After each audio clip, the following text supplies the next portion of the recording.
Prattville Lions Football Review with Coach J.B. Wallace. Brought to you by Stivers Chrysler Dodge Jeep Ram of Prattville, Crab King Seafood, CBE, and Durbin Auto Parts. Well, hello, Lion Nation, and welcome into Week 9 of the Prattville Lions Football Review. I'm Will Barrett, joined as always by our head coach, J.B. Wallace, looking back on last week's 36-9 victory over the Jeff Davis Volunteers in Crampton Bowl. Coach, congratulations, great win. It was great to get back on the field, after a week off and, kind of getting back in the swing of things. And, although we prepared in the week off, just playing another opponent and getting back in the routine of playing, it was just great to get in the swing of things. Tough Environment at Crampton Bowl Friday night, and not because there was just a huge crowd there, but because there was such a small crowd there. Right. It's just the way, that's the way it goes in Crampton Bowl now. But coming off a bye week, trying to find the energy in the kids, put it in them in the first quarter, seemed like we were a little bit slow to get into it. But once they locked in hard. Yeah, and that's even with our with the generation that we have of kids, music and things like that really motivates them. And when they get to the stadium and there's not any of that going on and it's not a big crowd, you have to really be locked in and focused on the task at hand. And and you're right, we kind of started off kind of slow. But once we got rolling and we got things going, we kind of could see the things that we worked on all week kind of come to pass, and it worked out for us. You got to play a lot of players Friday night, a lot of names we hadn't really seen before that had great performances. But one of the names that we have seen all year long had maybe his best performance of the year, EJ Ousley. Yeah, EJ showed up big time, 17 of 17, 194 yards. Didn't throw any incompletions. That was huge for him. But, it was great for him to kind of get comfortable in the pocket. And we had good O-line play. That's one thing that we've gotten better at week in and week out is definitely being more aggressive up front. So they allowed him the time needed to get done what he needed to get done. But, just looking at his performance, he spread the ball out well. We had 9 different players touch the ball Friday night. Noticed that. Yeah, he got it around well, and that goes to our offensive staff as well. And Coach Dickerson, as a coordinator, doing a good job of spreading the ball out, getting other guys opportunities because, this time of year, your film is going everywhere. Everywhere you're playing in the playoffs, they're getting this film. They're going to get full games on you. So you kind of have to, get out of your pattern a little bit and do some things different. And that's kind of what we worked on that bye week, kind of self-scouting ourselves and getting away from what the tendencies say we're going to do. And let's be effective in another way. And I think offensively, EJ allowed us to do that. Earlier in the season, the passing game relied heavily on Cameron Shanks, and in a lot of ways it still does. But when you look at Friday night's game, 17 completions, 17 to 17, that means 17 passes, 0 drops, and 9 different receivers make catches. That's got to make you feel good going into the playoffs. Well, I think you said the key word. There were 0 drops, no drops at all. The one pass that we did throw that might have been a miscue was pass interference, so that doesn't count against EJ. But there were no drops, so receivers were catching the ball. And Cam Shanks has had a great year thus far and, put up some impressive numbers. But we got other guys as well that we can get the ball to and we feel comfortable throwing to them. And I think we're too deep at the receiver position. And finally, after all year, I think we can roll in a whole nother group, in a crucial moment of the game and be just as good and be effective. And, EJ did a great job placing that ball, but, man, no drops. That's a lot to be said, for Coach Foreman and Coach Moncrief working with those receivers because that, routes on air and the things they do every day. You see the drills show up in that game, no drops. We even had Mayan Callen go up and adjusted a route because they did a good job of rerouting him. And he went up and made a crucial third down play where he went up and got the ball. Absolutely. And that's, that was a overthrown ball. But Mayan made it happen. Things like that happen all night, guys breaking off routes and it didn't go as you would draw it on the board and our guys had to, be a ball player, make a play, and EJ being on the same page with them. That was very, very good Friday night. You warned us coming into the game that Jeff Davis, you can't look at the record, that they're loaded with athletes. They got talent and speed everywhere. They just haven't been able to put it all together. And we saw that Friday night. There were athletes, there was speed, they ran the ball well, they passed the ball well at times. But the defense forces 4 turnovers. bend but doesn't break, doesn't let him in the end zone but one time. Hats off to an all-around just fantastic performance. Right, and just being a defensive guy myself, and being around Coach Lee, I know he wanted more of a shutout performance. I mean, defensively we played well. We did play well, and I can say that for both sides of the ball. But just knowing what they were doing, and they did a real good job of getting numbers on us. They would use a tight end and make us set a front a certain way, and then they would get numbers away from the tight end. They would run certain plays, and every rule that you teach your players going in, kind of like Enterprise, they kind of stole some stuff, that kind of mentality. Every rule that you teach them, as far as a linebacker seeing a guard pull one way, he's knowing that ball is there, so he's shuffling that way, but that ball's going to the perimeter on the other side, so that kind of mess up the fit. Defense is definitely like a puzzle. You got to fit it. It takes one person to get out of sync, and it can go to the house. So hats off to the defensive staff for being able to adjust to that and slow that down, and those turnovers were crucial. The fumble where they ran speed option to the boundary. Tice Minkoff, nobody probably mentioned this in the stat line, but Tice Minkoff, sat there for quarterback on that option, and he took 2 steps to pitch only to come back to quarterback. He was a quarterback player, and he knew it the whole time, but, he was savvy enough to sit in there and play the quarterback. Then he took off the pitch to make the quarterback keep it. Then he jumped back on the quarterback pitched it, running back wasn't there.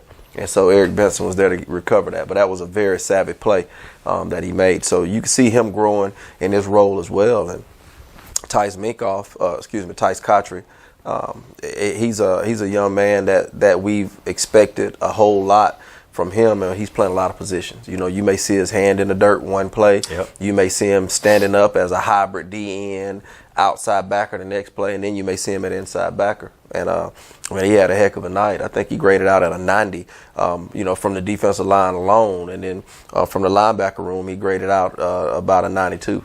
So he had a huge night and a huge performance for us defensively. And of course, Chop had a great night with 2 interceptions. And what was so intriguing about that, those interceptions, the first one was an overthrown ball. And that's something that you always can tell when your secondary is coming along and doing things right, because, all tipped balls and overthrows should belong to the DB is how we teach it. Mm-hmm. And that's how I always believed it. And one interception came from an overthrow. He ran it down and got it, and one was a tipped ball. He broke on it. So he's really coming into his own. But in his defense, nobody's really thrown at him so many times. So this is really the first week, other than Central. They tried 3 or 4 times with no success, but this has been the first week that someone has actually gone after him. He's done well, but secondary in general, we really had a real effective night, being able to, reroute receivers and get in phase with them and take them out of the ball game. Yeah, absolutely. It was a fantastic night at Crampton Bowl. The Lions rolled to a 36-9 victory over the Vols of Jeff Davis, rolled to 6-3 overall in the season, to wrap up 3rd seed in the region. A lot still to play for these guys. Let's take a look at how they pulled off the win in Crampton Bowl at the highlights right now.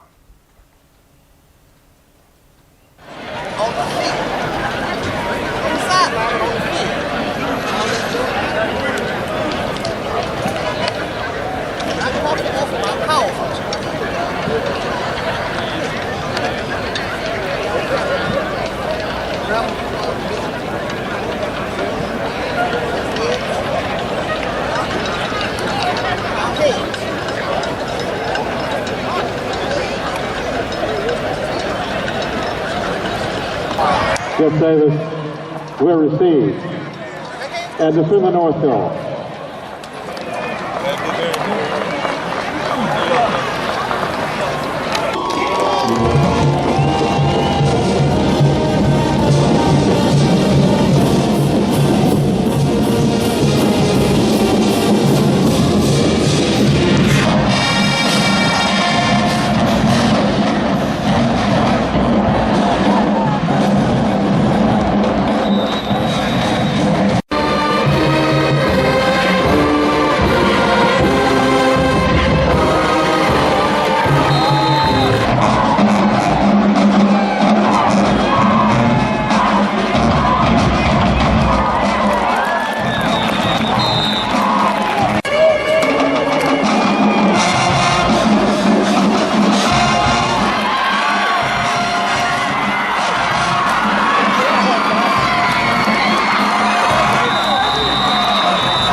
Cameron Shanks, 46-yard reception, touchdown, Prattville.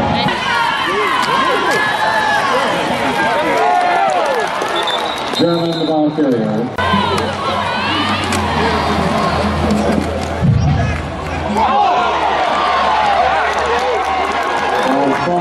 And recovered by Prattville. Miller, the fumble recovery.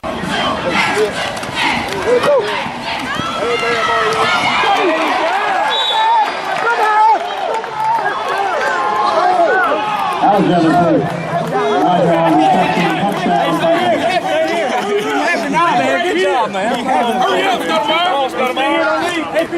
Mario.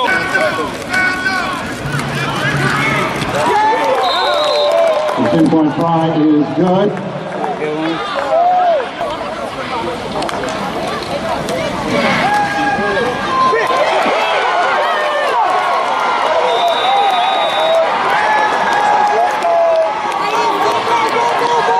And it's intercepted.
All right, Coach, it's time for our favorite segment, Inside the Lions Cage. And this week, special Lions Cage, we're going in the cage with QB1, EJ Ousley. Oh, yeah. EJ, very, very cerebral young man, and I'm curious to see how he's going to think his way through these questions. A little birdie told, man, I'm not going to say who, but somebody said he prepared for this like he did for a game, so it should be very interesting. Let's go inside the Lions Cage with our quarterback, EJ Ousley.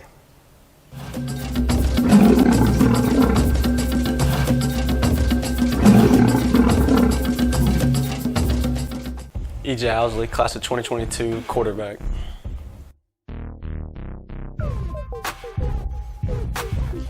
What's the best advice you've ever been given? Probably champions are made when nobody's watching.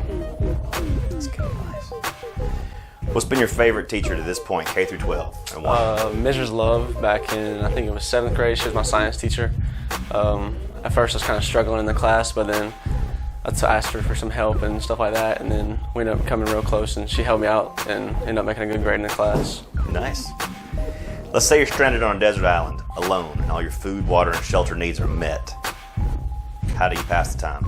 I'll probably just go explore the island, try and find something to pass some time, just find something new that will interest me or something like that on the island. All right. Let's imagine someone gave you an elephant, and you can't sell it or give it away. What do you do with it? I'd probably put it in my backyard or something and then try or allow people to come in, like a petting zoo almost, like pay some money to pet it or ride it around or something like that. All right, well, staying on that same note, what animal do you think you're most like, and why do you feel that way?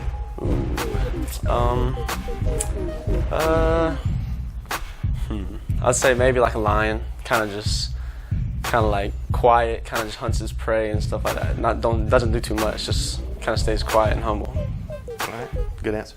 Good answer.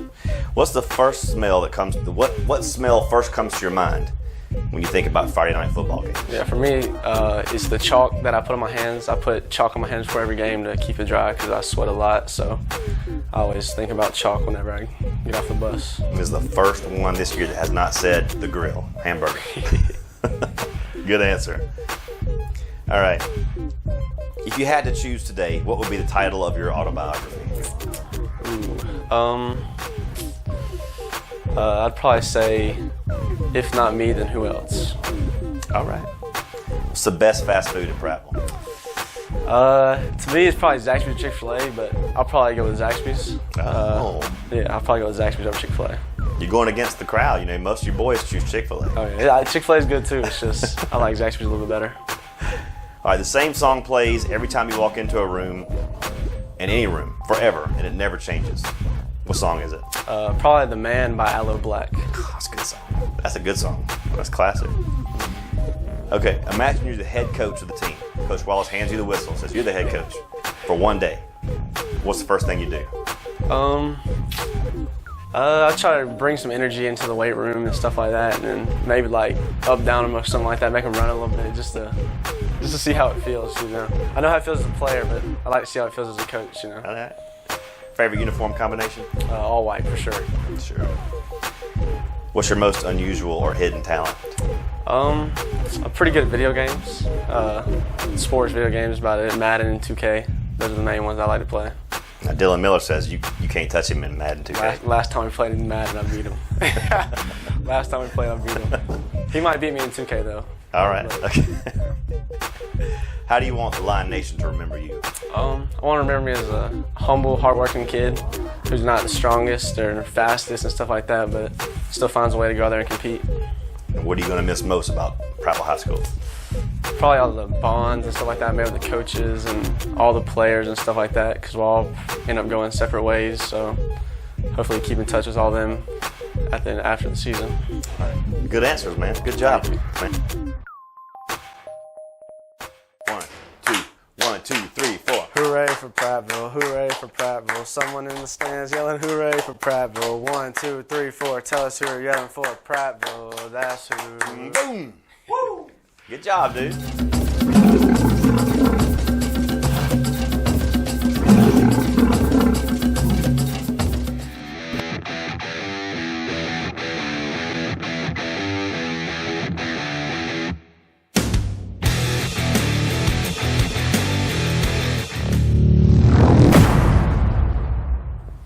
Welcome back to the Prattville Lions Football Review. Coach, it's the time of the review where we offer a Buffalo Rock Pepsi Player of the Game Award to one deserving player. There's a lot you could have chosen from Friday, but let's hear what you got. Our Buffalo Rock Pepsi Player of the Game this week goes to Javon Harris. He plays O-line for us and had a very good night. Scored out at 86%. Had 3 pancakes, and we gave him the responsibility of being able to protect and basically base block one of their better defensive linemen, who was one of the better in the region, and he did a very good job of that. So Javon Harris is the Buffalo Rock Pepsi Player of the Week.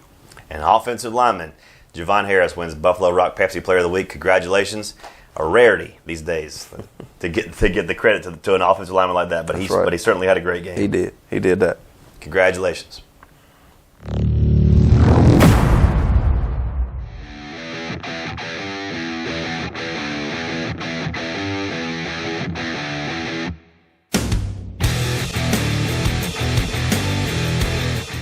Final segment here on the review show, Coach. It's the time where we put the game behind us and start looking ahead to next week. And we've got an interesting opponent to end up the regular season in the Bob Jones Patriots. Yeah, Bob Jones, well known in the state, been very competitive for years. And looking at their film this week, or looking at the film yesterday on what we have to do, one thing that I do notice is that they have athletes very similar to what we saw last week, but they just do different things with them. You know, I look at their offense, and their offense is very similar to what we do.